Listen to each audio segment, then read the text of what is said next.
can hear you, but I don't see a Zoom Okay, icon. just hang on. Just hang on.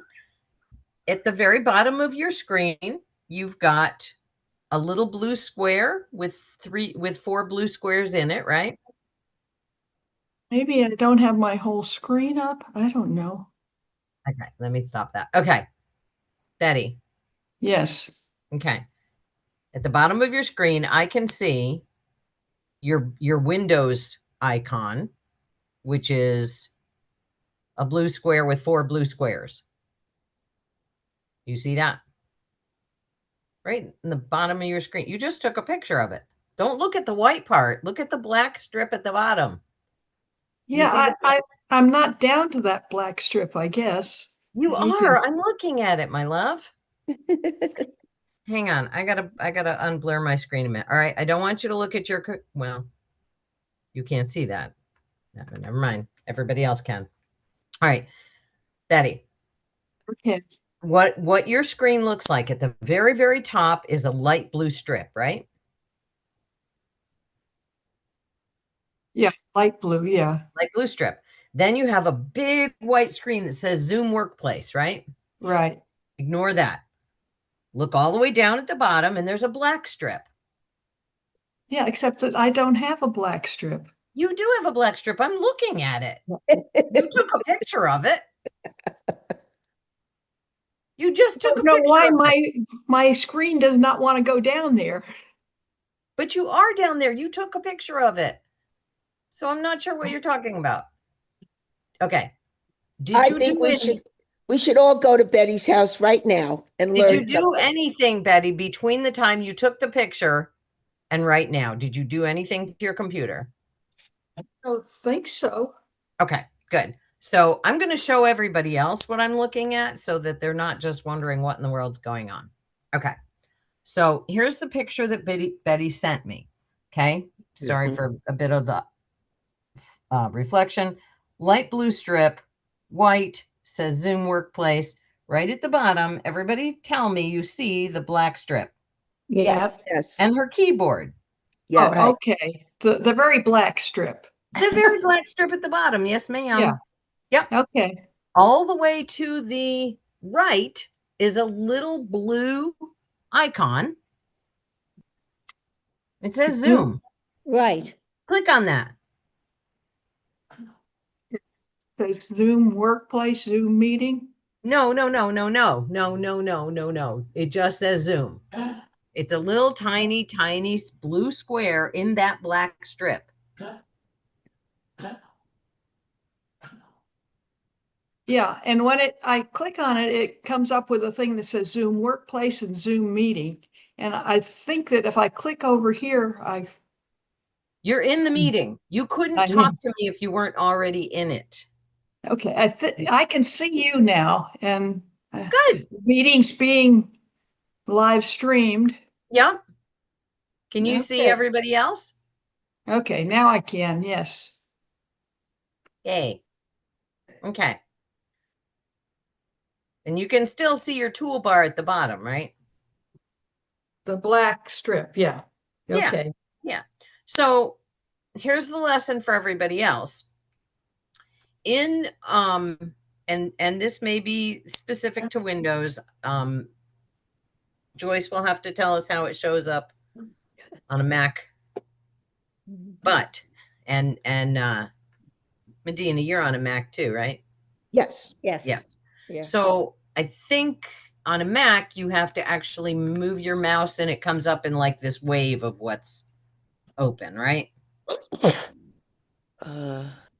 When you move your mouse on a MacBook, Yeah. Where? Nancy's saying yes. There's this little wave of here's all my icons that live here, right? Yes, you know what I'm talking.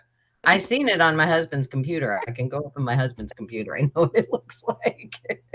Anyway, here's the point. Here's the point. This black strip on the bottom, You're right. and you can actually very clearly see that Zoom one. Do you see Yes. a little tiny white line under it? Yeah. What does Yeah. that means mean? open. It means she's open and in Zoom.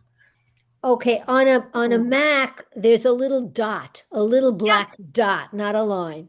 Yeah, Yeah, same thing. It means that that's open. So Computers 101, when we are working on stuff, we tend to be very linear and think everything in front of me is what is real. And that's not actually true because there are many layers behind that you're not looking at in this moment. Okay. You can open up a music player in your computer and play music while you're working on your computer, right? Mhm.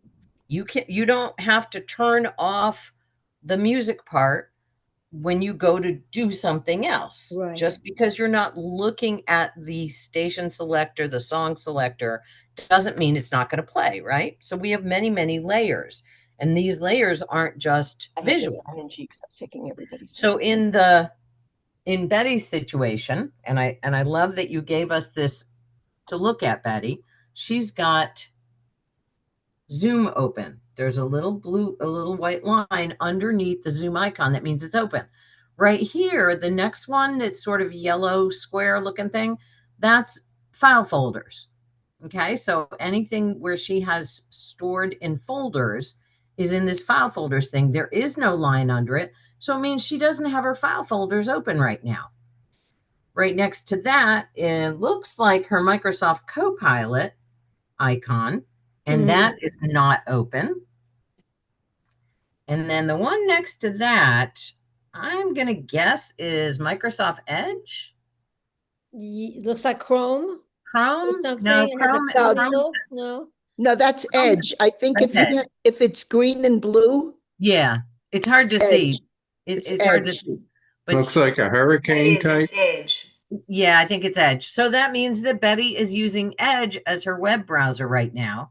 She's not got Chrome open. It's not even in her tray. So I'm guessing that Edge is your default browser, right, Betty? I think so, yeah. When you go on the internet, well, we know so because Yeah. we're looking at it. And then the next one, not sure what that one, you look and see in mine because we got the same kind of things. Oh, okay. The next one is, Looking at her process. you can see Not having there her are screen. two Why? white, She wasn't in the meeting. right there. There are two white squares that sort of lay on top of each other. It's right under my green dot. Can you see that? Yeah. Where's blurry. that? It's Right here. blurry. That means it is blurry, but it means that the let me see if I can blow it up a little bit. There, that might be a little bit better. Yeah, there we go. You can sort of see two white squares laying on top of each Yeah. other. One's white and one's Yes. gray. Yes. So those mean how many separate windows do you have open? So not how many tabs do you have, but in addition, like right now, Where I are have ours? Oh, right there. Yeah. 4, 5, 6, 7. I can hear you, Andy. I have 7 tabs open right now. So I'm got 7 things I'm going to show you, but I don't have more than one window open. But if I went down to that little block there that has a block on a block, I could open up another whole window and I could have a whole bunch more tabs going on in another window. A lot of people use that when they're using 2 monitors. When they're really diving deep into what they're working on and they want to see something big and they don't want to switch back and forth between the two, they'll have 2 monitors. They're working on a art project or a document or a presentation or something, and they've got it up here, and then they're working on the research for it over on the other screen. Joyce had her hand up. Yes, what you showed me about looking at the little dots underneath. So I looked and something very important happened. There was something called AnyDesk with a dot under it. And I couldn't remember what AnyDesk was. So I just looked on my phone. It says AnyDesk is remote software to allow to control your device, your window devices from anywhere. And I said, I don't think I want that open. So I just went in and closed it. Hey, And I just learned from you, Joyce, about the little dots underneath the icons mean that they're open. I didn't know that. I didn't know that either. see what you did, Betty. That was wonderful. Thank Yeah. you. Yeah, I didn't know about the line, so that was Okay. great. Yeah. Okay, good. You don't know what you don't know until somebody brings up the question. That's why I love it when you guys ask questions, because there literally are no dumb questions in this class. None. Well, thank Terry, you go ahead for, and ask a dumb question. So what can ask a should dumb we question. keep open all the time? Okay, hang on one minute. Terry had her hand up, and then we'll answer that. John got my husband, a new laptop, and he went through a whole process I won't go into now. But he kept asking me things. Like he'd try to press about a button, finally he'd come ask me. And there was a whole bunch of things like that. Plus, one thing he clicked on, it had a movie from 14 years ago that was like in a little corner that I knew we've seen the movie, but I don't remember it ever being in, it just like it wasn't on this day or something like that. It was really creepy. But so it was in there, but that reminded me of the dots though. Of what's that open. Because he keeps so much stuff open. But Yeah, now I so- don't share with him. And now I don't share with him, so it's not my problem. So just to tag in on that, there was a time when closing everything on your phone was beneficial to your battery. It is no longer true. Now, what is true primarily for phones is that if you have an app that you open, you don't have to close it. And you can see, and everybody's phone is different, but you can see how many different, I don't actually have that many open. How many are open. And if you restart your phone, it will generally close them and not just have them open there.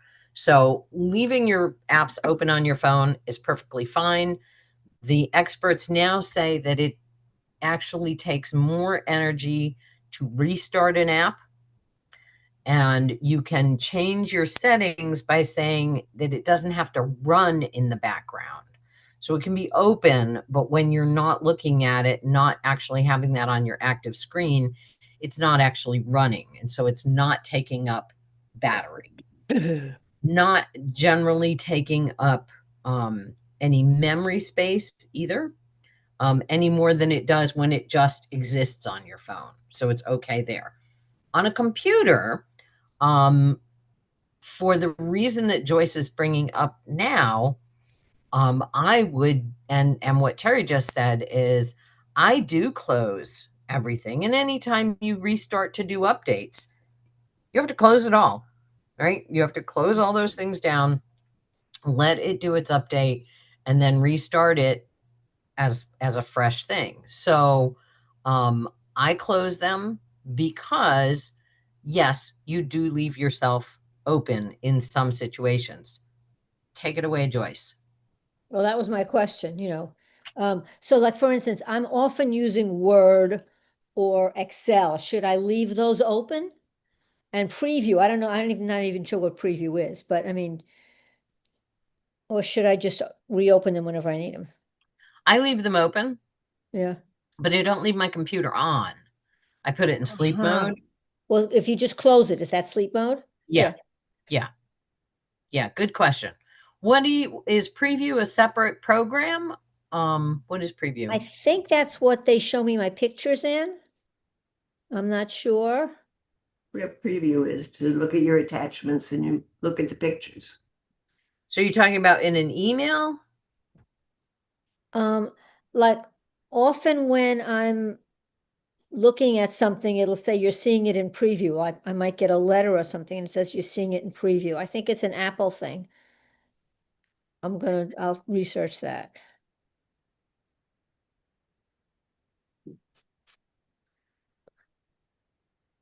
Apple's Preview is a built-in app for viewing, editing, and annotating PDFs and images across all of your operating systems. It allows you to fill out forms, sign documents, crop and resize images, scan paper documents using your camera.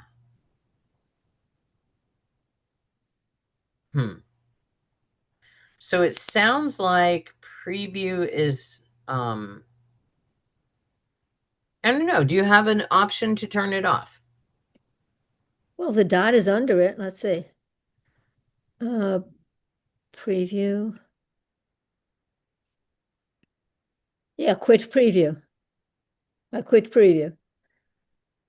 All right. It is an app.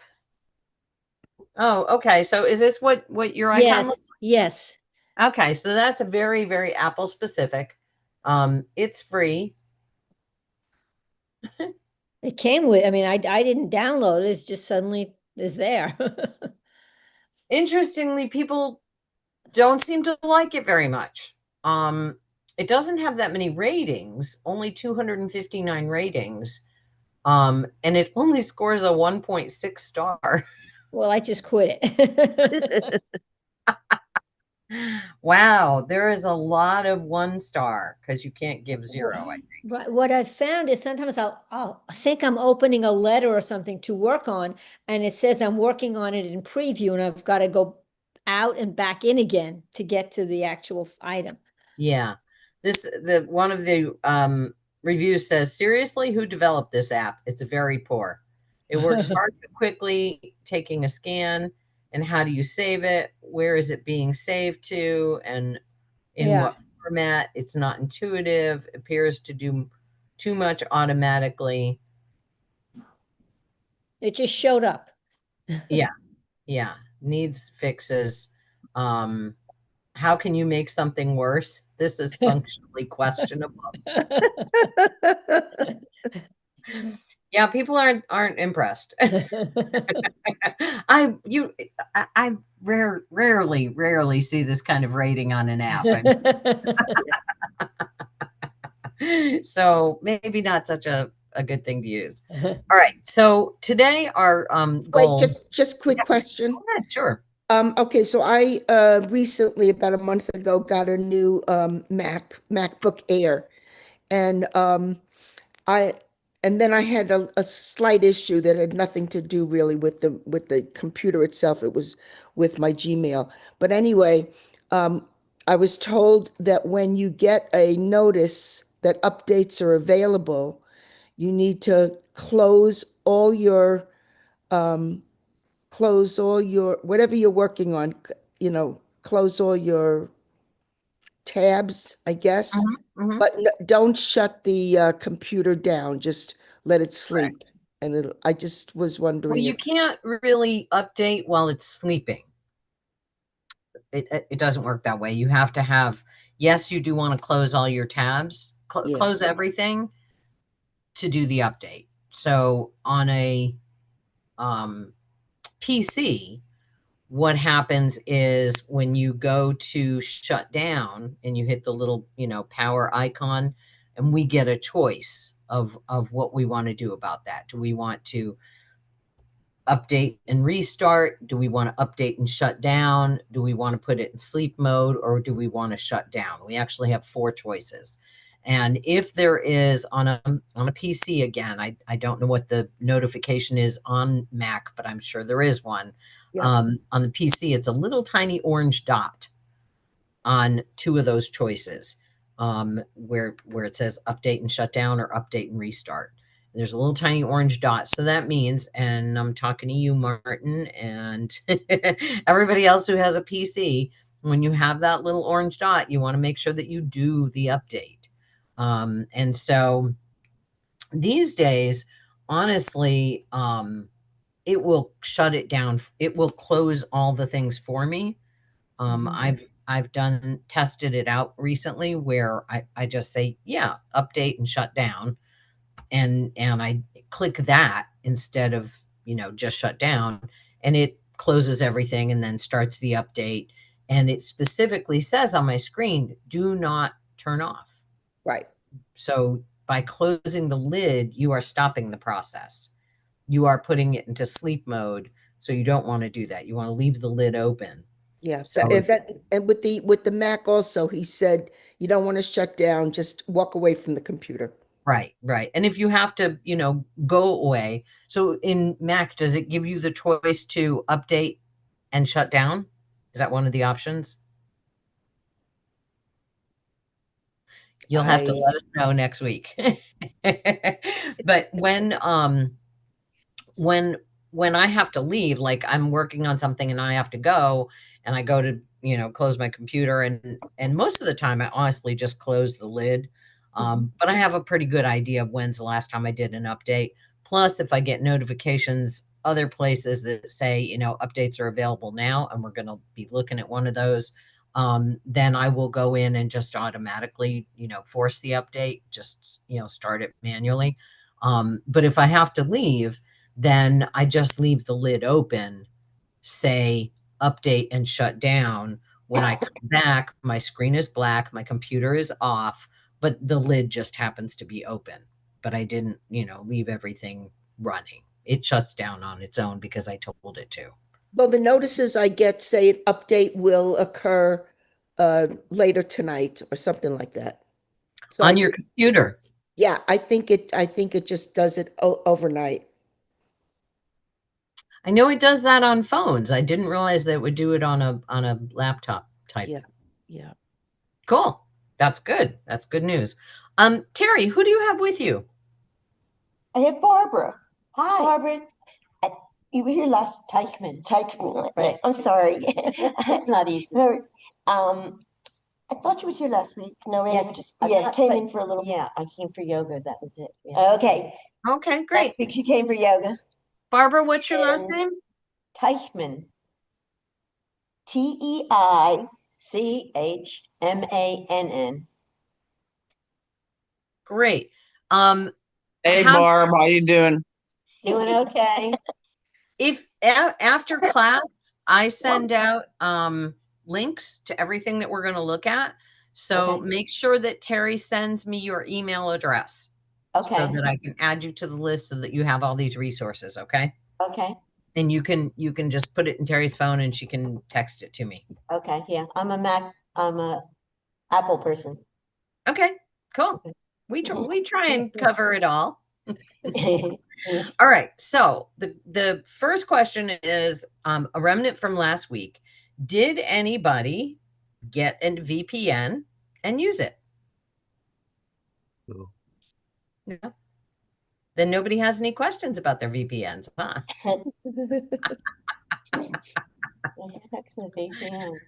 I am in How do you a define that very quickly for Barbara? A VPN. What? How do we make a short? What is a explanation? VPN? VPN, virtual private network. It Oh. is searching the internet without, let me pull mine up here, without being able to be detected. So I have my VPN on my phone, and that means that everything that I do on my phone is currently running through Las Vegas as where I am right now. Okay. So Are why? you winning? I am winning. I am winning. And the reason why is because when you have a VPN, it privately reroutes everything that you're doing on the internet through a different location. So when you're traveling, when you're in a public space, it's very, very handy to have because you do not need anyone knowing who you are, where you are, and what you're doing on the internet. It's just one more layer of protection to be able to be safe when you're doing anything on the internet. And you say, well, I'm not doing anything on the internet. I'm just, looking at my doctor's records.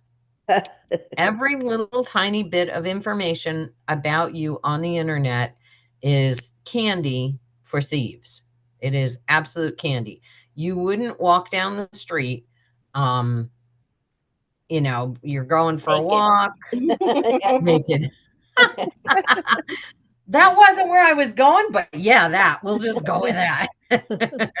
You wouldn't walk down the street dropping breadcrumbs of your bank account numbers. your driver's license number, your social security number. You wouldn't put that information for anyone to pick up as they walk along, right? I mean, when we think about it that way, you know, we wouldn't even think of doing that. So If how do you get a VPN? you buy it. Look at last week's notes. Yeah, Watch I'll show you how to, last I'll week's show you video. how to watch last week's class. Okay. Watch last week's video. Yeah, because we went into it in great detail. And Right. so the reason why I'm on a VPN right now is because I'm in a rental space. This is not my personal private space that I'm in.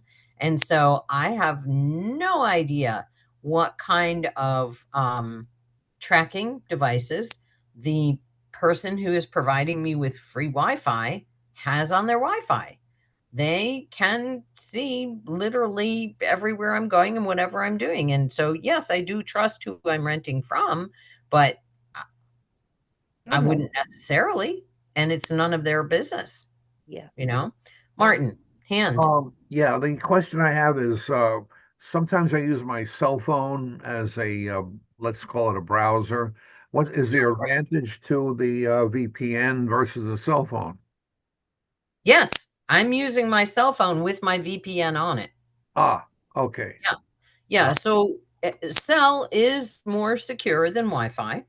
All right. But you have to, if you are out in public, so I'm not talking about in our homes, where hopefully in our homes we have taken Yeah. precautions to make sure that we have secure networks in our homes. Right. That's not today's class, nor was it last week's class. But Right. if you're not sure, we can do that as a class to make sure that we have secure networks within our homes. But when you go out and about and you use your phone to browse the internet, and you don't turn off Wi-Fi mode, then no, you're not any more secure. Ah, okay. If you're just using cell mode, you're more secure, but you are still vulnerable. Yeah. And when we looked at last week's class, one of the articles that I sent talking about the use of VPNs said no one method is ultimately going to protect you. Okay. But what we do is we apply many, many methods of protecting ourselves. All right. You Well, I can use use Cell, you can use a VPN, you use strong passwords, you use a password manager, you use two-factor authentication. All of these layers protect you. Okay, because I use my cell phone to get my computer onto the internet. Does that make sense? Use it as a hotspot. Yeah, right. So compared to the VPN is better. Well, no, you're still vulnerable if It'll you bring don't us- have a VPN on your phone because Okay. you're still vulnerable. All right. You're talking about you take your computer and you take your phone and you go to Starbucks or something. Right, Yeah. You go somewhere and you want to use their Wi-Fi. You right. are very vulnerable in a place like that. Oh, That's definitely. open I Wi-Fi. would never do that. But I get on But- the internet through my cell phone with my computer. All right. Right, but you have an Apple phone, right? Yes, I have an Apple phone. Okay, and my Apple users, I know how to turn it off on my Android, but my Apple users, can you turn off Wi-Fi? Where would you turn off? I know you can. Where do Yeah. you turn off Wi-Fi mode on an Apple phone? Go to settings, Yeah, go to settings. Okay. and then you go to Wha- see, I have here on my phone personal hotspot, and then I would use my cell phone to get on to the But I internet. still want you to turn off your Wi-Fi to do Yeah. that.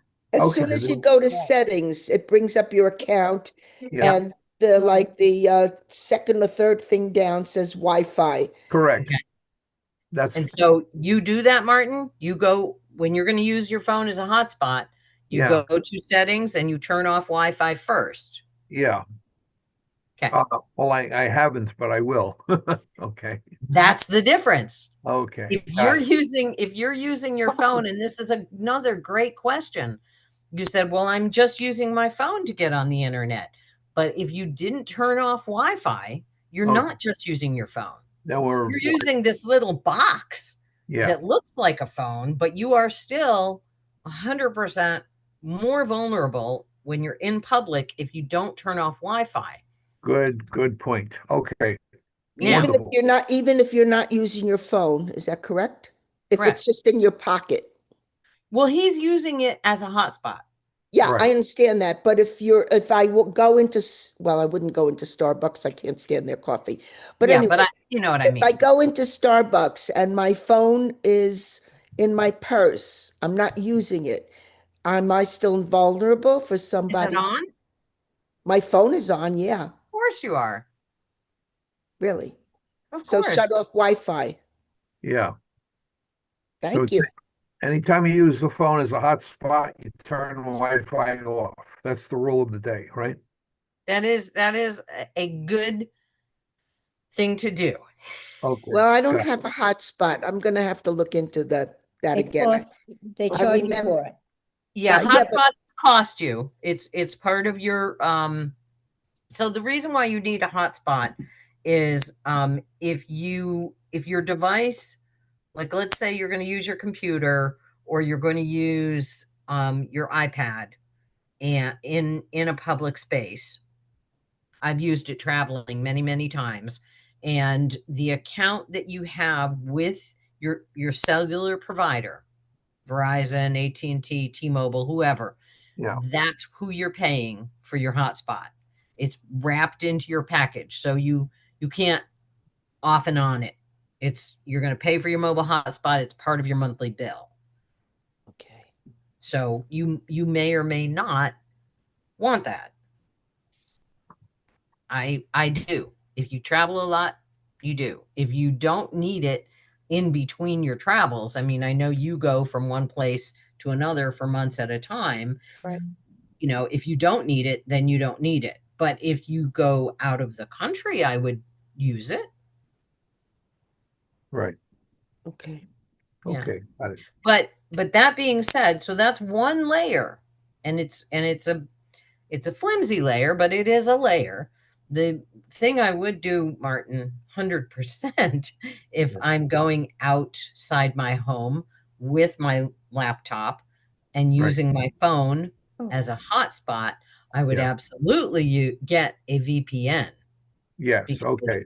you really do want to protect yourself because you are automatically saying, okay, this is what I'm going to do. I'm going out into the world and I Yeah. am going to get on and my devices, and you've got many vectors here now that things can be breached. Okay. Got it. See, I think I spend my winters naturally January and February in Florida. Yeah. Down there. So Yeah. I'm using my phone as a hotspot. So from now on, I'll turn Wi-Fi off when is that correct? Yeah, so you interesting question. Okay. Joyce and then Linda. Yeah. Can so you I remember think- Linda? Yeah, so I think you convinced me I'm going to go get the VPN. Because Yeah, I relied on using my cell phone as a, when I was traveling, using the hotspot, but you're saying Mhm. that's not sufficient. I don't think so. I mean, it depends. If you're just watching kitten and puppy videos, sure, who cares? If you're doing anything that you would be vulnerable, if you're doing anything at all, looking at anything where that information could be monetarily used against you for whatever reason, your medical records, anything where you're signing in with anything that would affect your ID, any personal information. It's getting harder and harder out there because there are just so many ways to scam us now. A good friend of mine said she got caught up in a Verizon scam yesterday.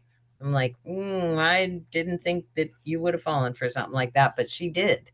And, so it's kind of we have to do what we can do to protect ourselves, and it's taking more layers than usual. And the And two that's not- sources. I'm sorry. What's that, Martin? I say the two sources then are Proton and Nord. Is that correct? Oh no, there's a bunch of them. Those are Yeah. two. Those are Those were two. those are the heavy hitters last week. So Yeah, Well- did you get my email last week? yeah, but I didn't Yeah, read it it yet. had like 4. Yeah, well, Okay. I think you mentioned you have private internet access. I do, and that one didn't even register as one of the best. But it's what I have, and I'm happy with it. So the articles that I sent you last week were by different organizations judging and assessing what they thought was best. And some of them had like charts. It'll say Nord, it'll say Mulvad, it'll say Proton, it'll say all these things, and then it'll say what those features are. It was like set up in a table and column Yeah. what those features are, because what's good for me isn't necessarily what's good for you. There was one, and I want to say Mulvad was the one that was best for first time VPN users.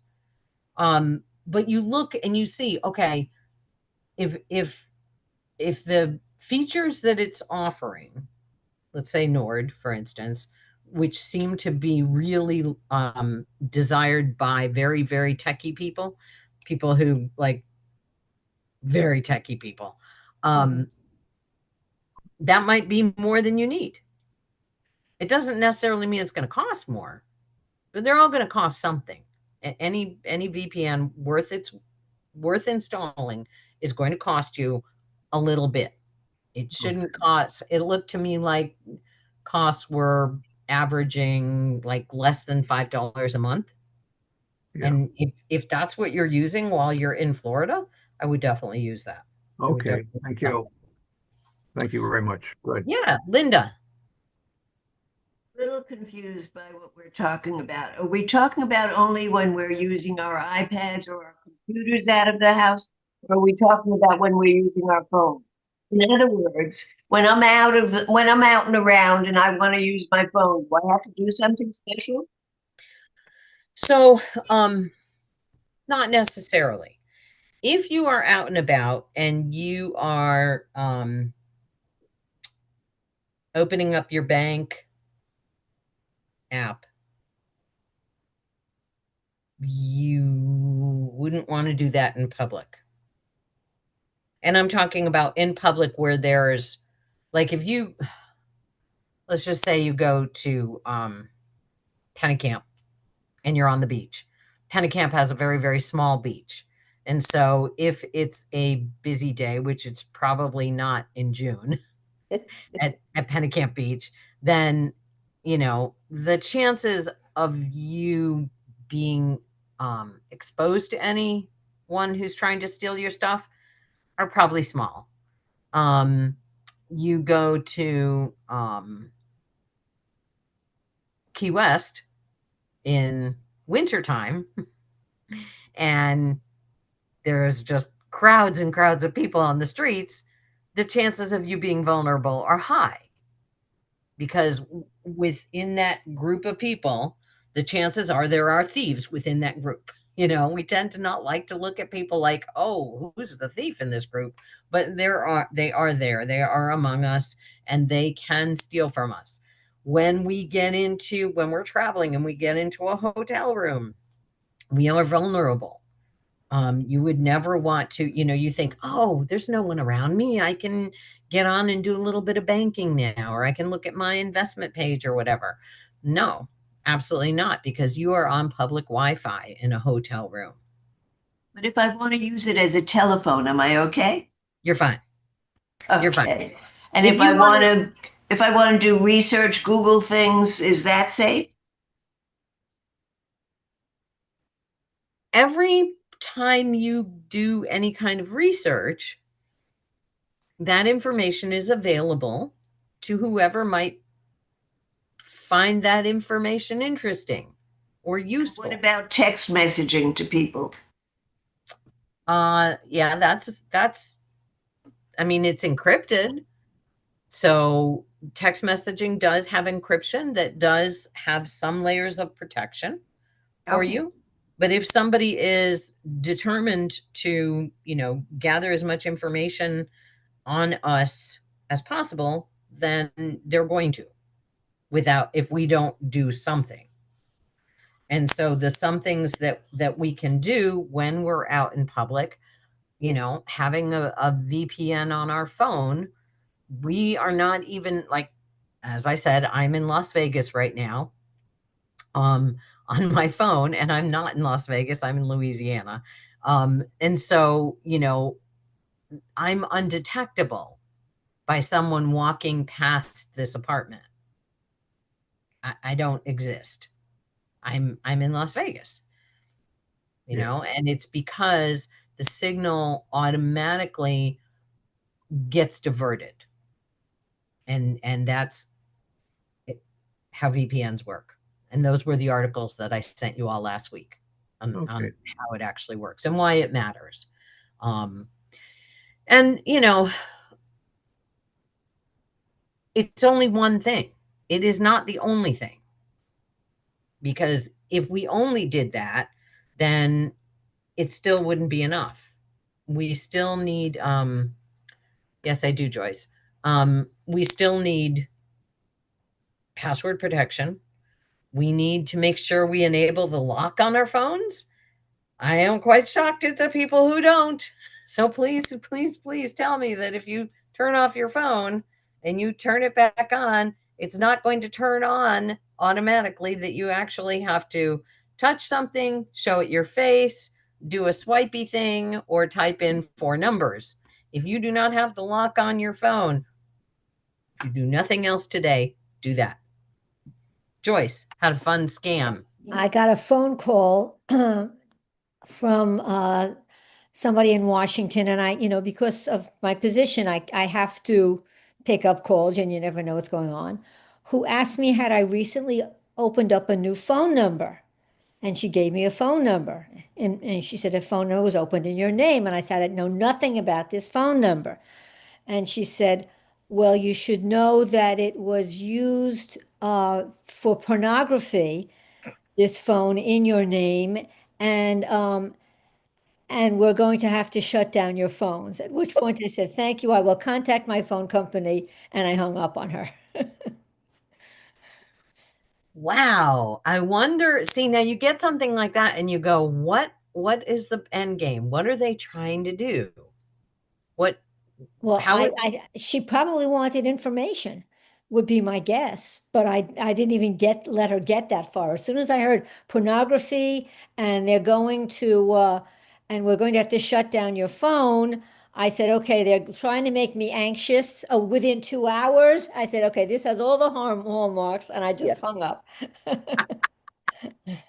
Excellent, excellent. So, that pressure, that sense of impending doom, all of those things. Good job, Joyce. They made a mistake calling you. They didn't know you, did they? Could you tell if it was a real person or AI? It sounded to me like a real person. I read an interesting article this week about a man who has been the person to call, not by folks like us, but like major corporations, governments, government departments, and entities to decide whether or not something was real or AI. He's the person that news organizations call and say, was this video real? And he has the capabilities, had the capabilities to be able to really analyze, like, I don't know if you guys are crime show fans, but when the tech person saves the day because they go in and they can analyze frame by frame and they can isolate and enhance and all of these things, me and Scott are always cheering him on, going, yeah, go tech person. And this is that guy. And he's a 60-year-old man. And it was a sad article because he said, I pretty much can't tell now. Ouch. That it's gotten so good. And I thought about sharing the article with you, but I thought we don't need any more bad news today. But it literally, he said, it is so hard to tell whether or not something is real or not. So our conversation today was going to be, besides the wrap up on VPN, which we did nicely, and we're going to start this one. We've only got about 15 minutes. And so hopefully we get enough into it for you to get some good information to get started. But the idea was how do we turn off AI?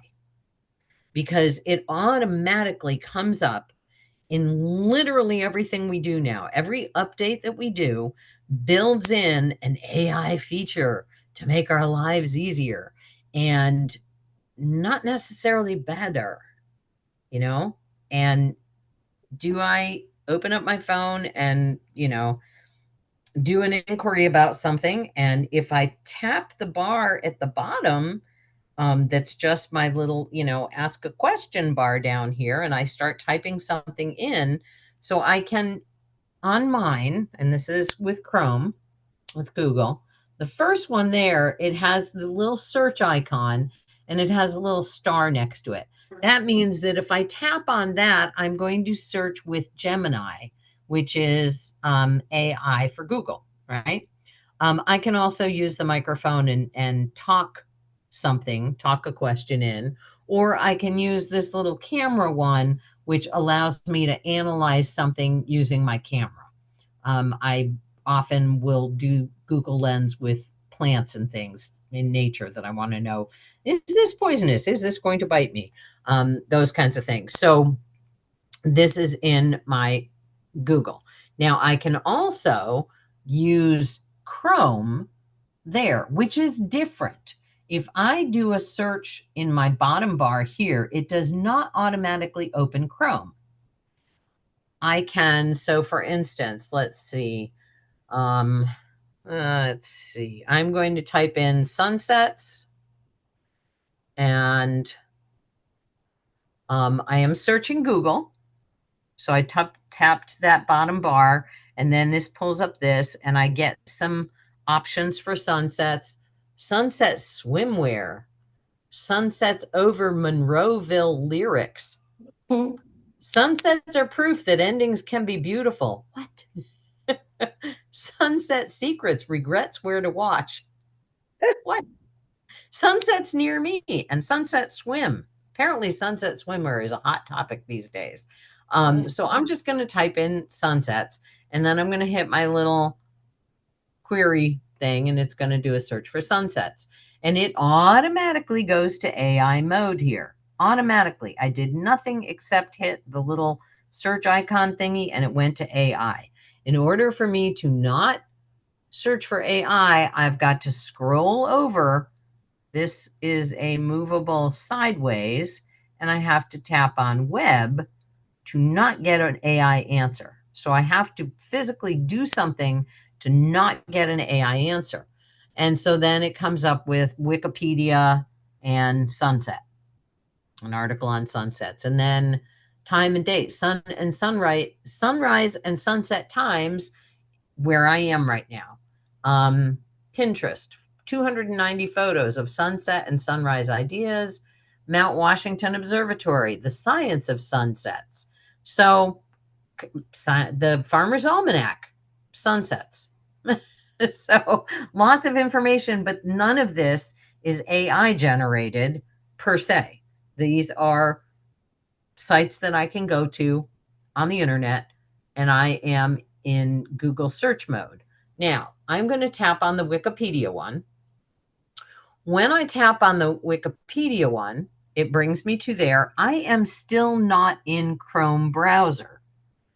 How do I know this? Because up here, I see that there's a little bookmark thing, and this is the mobile app version.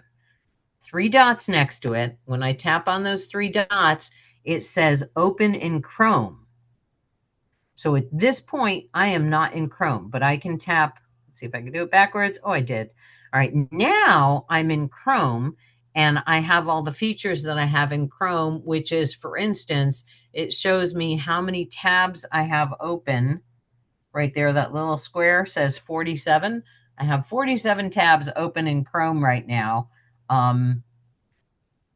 I have bookmarks available to me. I can open up a new tab. I can delete my browsing. Lots of things that I can do when I'm in Chrome that I can't do when I was just doing a Google search. So let me go back to sunsets for a moment. Now I'm not talking to you for a reason. Google opened up for me. Thank you so much. So here I am in Chrome, and there I am, sunset.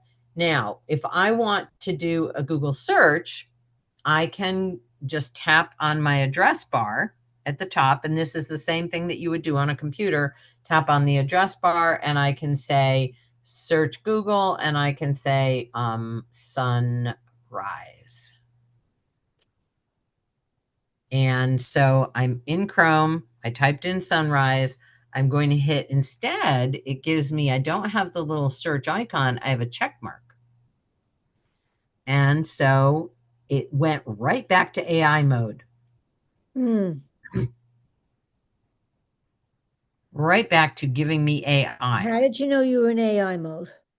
Because right here it says there's my says AI. AI overview. Oh, okay. Yeah. And it has, see, I have my first choice on my sidebars here are AI mode.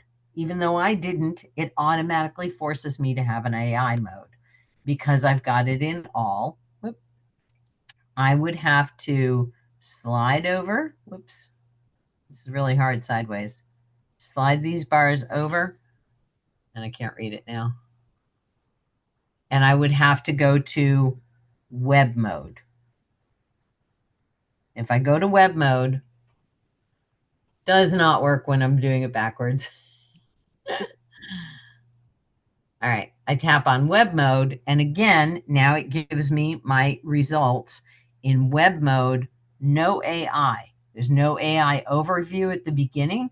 It just gives me a plain old-fashioned kind of search. So what's the point? Why? Why care about this? One reason that I really care about this is AI is not always accurate.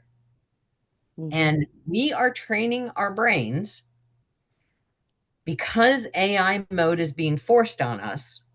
We didn't have a choice. You saw I just did 2 searches, one for sunrises, one for sunsets, and the default is to do it as a AI query. It's going to ask AI about sunsets. Pretty innocuous question. What if I was asking about, I don't know, lung cancer? You know, what if I have something going on with me financially that I'm concerned about, and it gives me false information? Now we have concern for worry. So what I want us to be able to do is to be able to, one, recognize that when we do a search, what's the source? Where is the information coming from? If it's in AI mode and it's giving us an answer and we stop with that answer, we may be operating out of a false idea. And if we get in such a habit where we automatically just pick up the phone, pick up the tablet, open up the computer, ask the question, AI churns it out for us, and we are so conditioned to, oh yeah, there's the answer. I got the answer right here. I got this wonderful answer right here. Here's my answer. That's my answer. This is my answer. I have now forgotten that it's AI. And I have forgotten that I still have greater computing ability to discern what's real and what's not real. We talked about determining AI in terms of voice and video last week or the week before, and talking about, and I sent you an article about how human voices have different tones, inflections, understand humor, sarcasm, emotional, any kind of emotional reaction, which AI cannot do accurately. Doesn't say that it can't do it, but it doesn't do it accurately. And so that's why I was asking Joyce, was that an actual person or was it AI? And then we talked about the man whose job it was to determine if something's AI and how it's getting harder and harder and harder for him. And so my question is always, if I'm going to bother to search for something, am I searching for inaccurate information? You know, it's kind of like if I have a question about lung cancer, would I go to my dentist to ask that question? Well, he's a doctor. He went to med school. Is it my best choice for my answer? Probably not, right? So think about it in terms of that, in terms of where is this information actually coming from? So one of the things, while I'm noticing I am in web mode here, right? I've selected web and the results have given me web, but it still gives me this little beaker up top. And the little beaker up top is for the Gemini Lab. Anybody remember back in science class what we used beakers for? Mm-hmm. Stuff up. Experiments, Experiments. right? It's Yeah. Gemini Lab because it's an experiment. So even by its icon alone, it's kind of saying, we don't have all the answers. We're just experimenting here. Kind of weird, you know? I kind of like it. Kind of weird.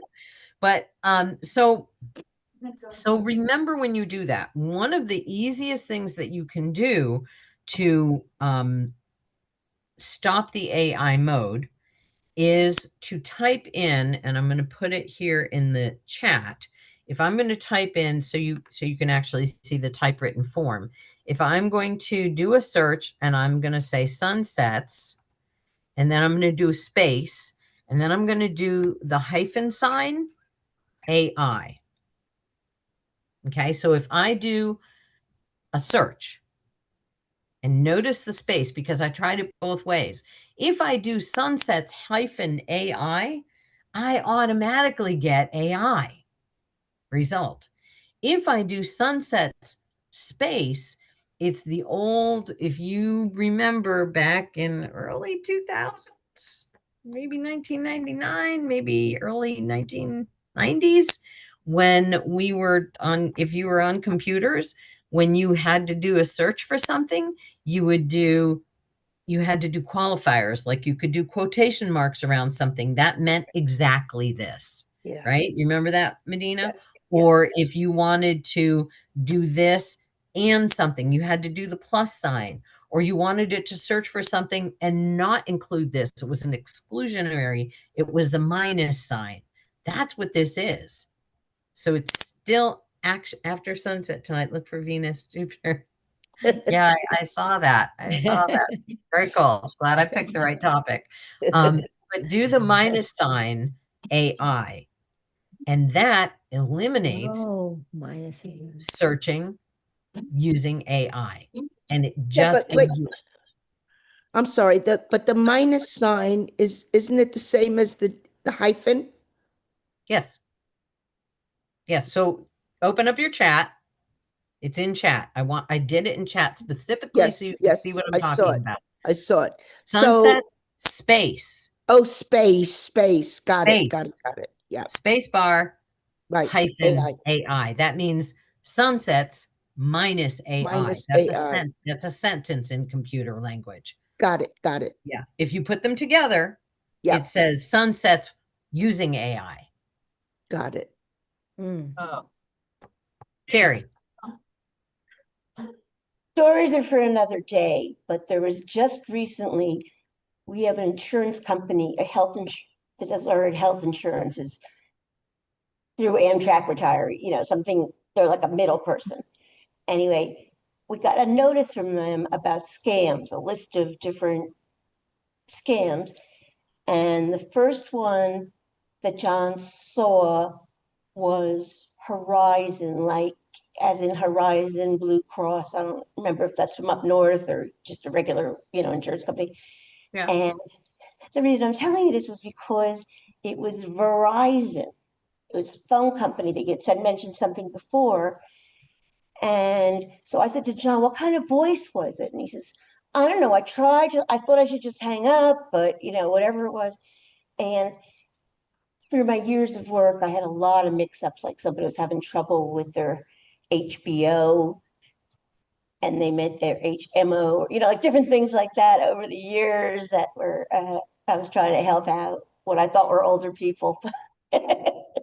Anyway, but just a mix-up of like even John seeing that and thinking of health insurance, even though he hasn't had, that's not our health insurance.